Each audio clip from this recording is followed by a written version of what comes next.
Hey guys, how's it going? Like Butter here, and today I got a division video for you right before the incursions come out. Now, I told everyone in my stream and people on my videos that I would do an updated build video right before incursions so you guys can see exactly where I'm at. I changed a few things from my tanky DPS build that I want to share with you guys, and we're switching it up a little bit today because I'm chilling at the hub, which is on the bottom left hand part of the map. Now I think they wanted this to kind of be the tower like Destiny, where people can go and like find players and find teammates and whatnot, but it doesn't look like there's anybody here. I think I've seen one player running around. Let's see if we can find anyone. Hello? Okay, I don't think there's anyone here. This is a ghost town.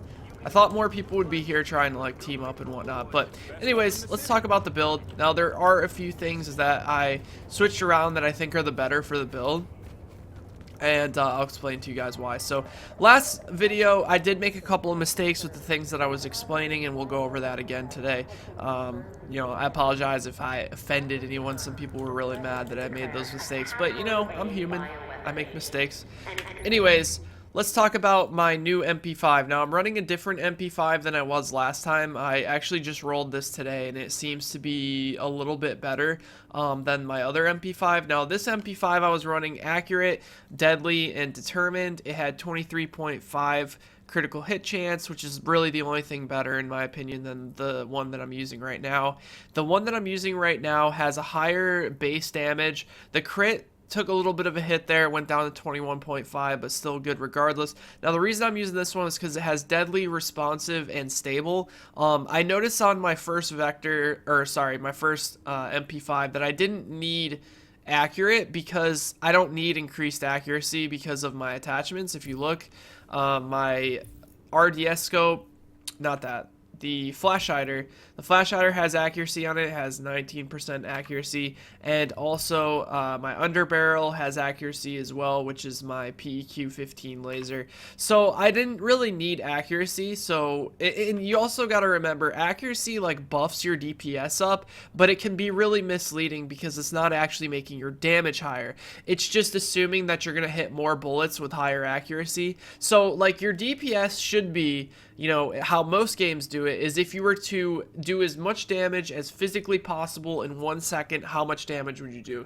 And this game, it's a little bit different. They kind of factor in a bunch of weird things that can give you some weird numbers sometimes. So even though it says that I'm 10k DPS lower with this MP5, I'm actually doing more damage.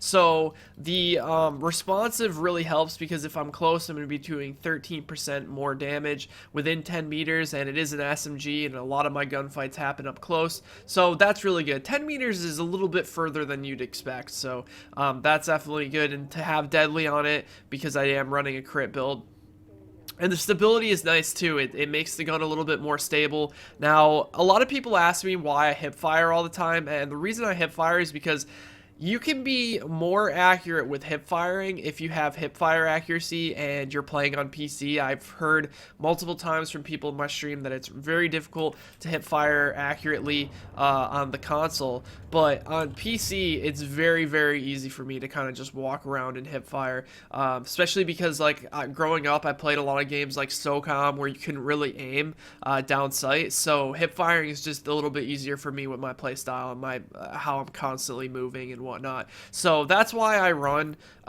hip fire accuracy. I think I switched this around. I switched these two with my Socom M1A. So I'm running a little bit higher hip fire accuracy now since I lowered my accuracy from before with, you know, changing out the gun. So yeah, so everything on my MP5 is the same. I'll go through it again just to show you. I got a small RDS scope. You get the blueprint in the base of operations. Don't forget, tomorrow when the incursions come out, all these blueprints are going to change. I don't know if they're going to keep the ones that they already had. Flash hider, you get this in DZ05, I believe. 19% accuracy, 36% critical hit damage. That critical hit damage is really important. I have a laser sight for hip firing because, like I said, I hip fire a lot and the accuracy helps.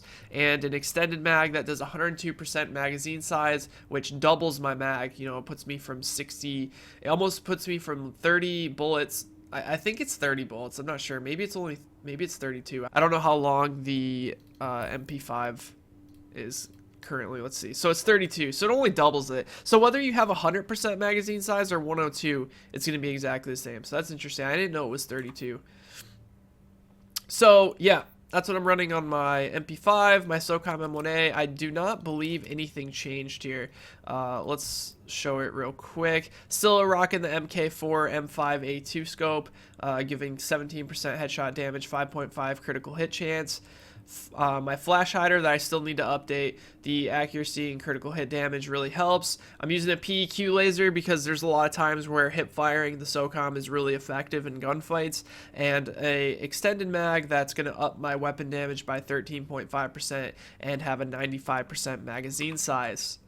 So my pistol is exactly the same. You guys don't really need to see the pistol. It's not a big deal. So you're probably asking, well, Drew, it looks like you sacrificed about, 4 to 6K health, and your DPS, like, on paper went down. Why did you change things out? And I'm gonna explain this to you. So basically, in my last build, I had about 100 extra armor. I think it was like 120 extra armor. And the way I changed up my mods and some of my gear, it made it so that I'm almost perfectly at 65% mitigation. Now I switched out my gloves. I put in operator gloves and for gunslinger gloves. Now gunslinger gloves were stamina gloves, and they have the same talent, but I found this in the dark zone and I decided to switch up my build based around this. Now this has higher armor. It has 3% higher crit hit damage, which by the way, it should be 4% higher because I rolled it and I got 37%, and it did that glitch at the recalibration table where it gave me the wrong thing. Very frustrating. But I re-rolled it again, and after wasting a bunch of Phoenix credits, I got 36% again. So 6% critical hit chance, so it upped my crit by 0.5, which is really good. Health on kill stayed the same, and this skill attribute, which was kind of weak for my build, considering my build is kind of based around DPS more than tank, you're kind of just stacking armor. So having pulse critical hit damage here is huge. Now, I also switched out knee pads from last time, I believe. I am now rocking stamina knee pads that have 18% critical hit damage. Now, this is really important. I wanted to make sure to have as much resist as physically possible so that I could be a little bit tankier. 27% shock resist, 24% disorient, and 94% bleed resist. Now, bleed resistance I don't think is really that necessary unless you run into someone who has the bleed talent on one of their snipers or something like that. It can be really annoying. But the 8.5% pulse critical hit damage, which is higher than my other ones, I think. Yeah, there are 8. And mod slot, which I have a firearms mod in there, 138 firearms and 3.5% exotic damage resilience. I'm really starting to realize how important exotic damage resilience is because it's going to help you against explosive bullets. I'm pretty sure anything that's any type of damage that you take that's not technically bullet damage, I think it'll help you from, but that's like flame grenades and flamethrowers and everything that's not bullets. So I'm pretty sure that I've noticed while putting exotic damage resilience, I've been taking less damage from explosive rounds, which is really, really nice.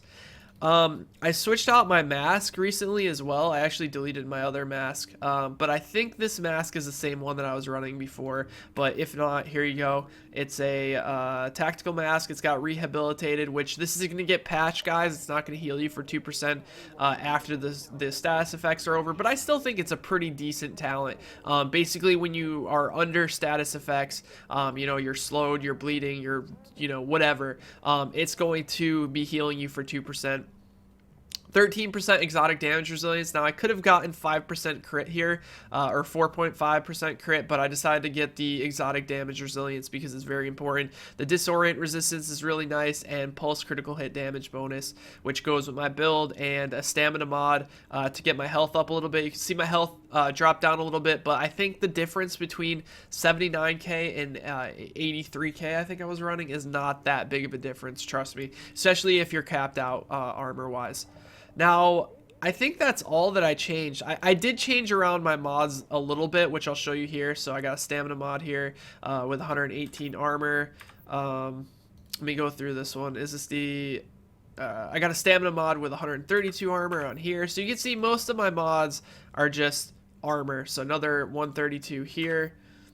And yeah, so basically I shuffled things around quite a bit to make my pulse critical hit damage and my critical hit damage a lot higher. Now the main reason I shuffled these things around was because of how much more damage I'm going to be doing when I pulse. And I want to show you guys when I pulse how much more damage I'm going to be doing. So right here is the pulse that I use tactical scanner. Damage is increased when attacking any hostile targets identified by the pulse scan. Now this goes really well with some of the talents that I'm running that I'm going to show you here in a second that I also showed you last time, but if this is the first time seeing one of my build videos, I'll cover it for you in case. So I got increased 4 seconds on the duration that comes from pulse pulse duration increase, so that's really nice. Critical hit chance, instead of 16% like the base, it's up to 22.7%. That's crazy.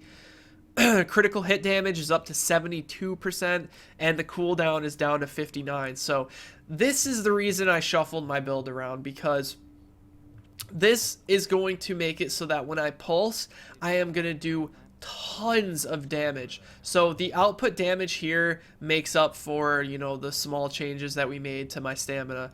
And let's go over the talents again. I want to re-talk about this because I was told in my last video, and it is true, I double checked this. It seems like it can be a bit confusing whether it says affect agent or affect hostile, but pretty much it's the same thing. When it says affect hostile, it usually means that it affects another player, where when it says affects agent, it's usually more of a self-affecting skill. The one and none, which I was using anyways, even though I only thought it worked against NPCs.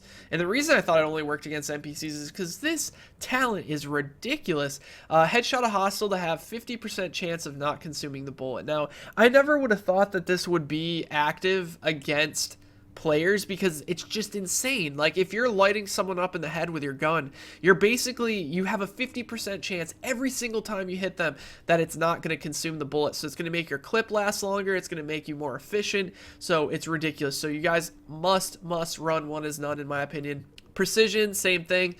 This is what's going to help with all that pulse critical hit damage and all that other stuff. Headshot a hostile to pulse them for 10 seconds. So you're going to be able to get the benefits from all those increased stats, you know, from the pulse critical hit damage and the pulse critical hit chance, without even pulsing, because you're going to be able to mark them, you know, for 10 seconds, which is amazing. So this is really important here. And also I am using the kill hostile while moving to reduce incoming damage by 30% for 10 seconds. So this one, the medkit during low health, it basically just helps me sponge more damage, and my damage resist goes up, which is really nice.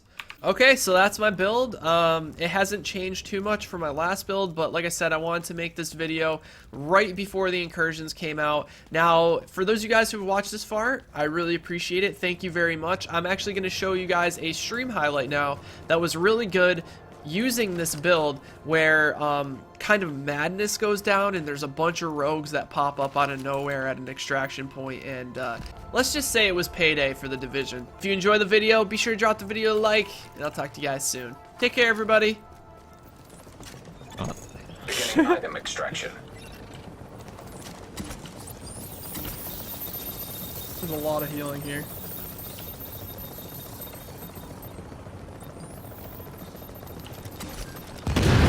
Oh!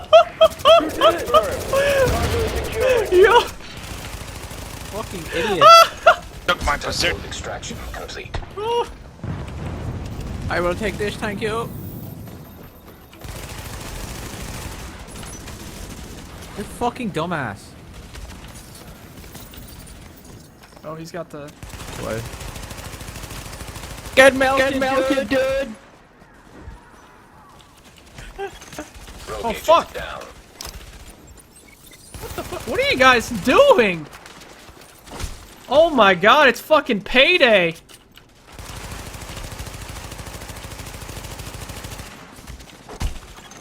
Rogue Jesus agent neutralized. Christ! Dude, they're really on the gear. Holy shit. A rogue Rogue agent has been neutralized. Oh my! Yo, payday, boys! Holy Calling in an extraction. Jesus Christ! Gotta hoover all this gear. What? Dude, Agent, I am inbound on your position. that shit was payday and a half. I think I almost went up an entire freaking level from that. Dude, I fucked 3 people. It was great. Paytor fucked 3 people. He put his penis in the anus. Dude, what were they thinking? Chopper is inbound. Dude, how many groups of rogue were there? Fucking loads. Some, I think they just panicked and opened fire and just ended up going rogue. Started shooting everybody. Yeah. None of It's us fucking died. funny. That's great, dude. Yo, good job, guys. Who's the dumbass who shot the mine is what I'd love to know. He shot a sticky bomb. I don't know.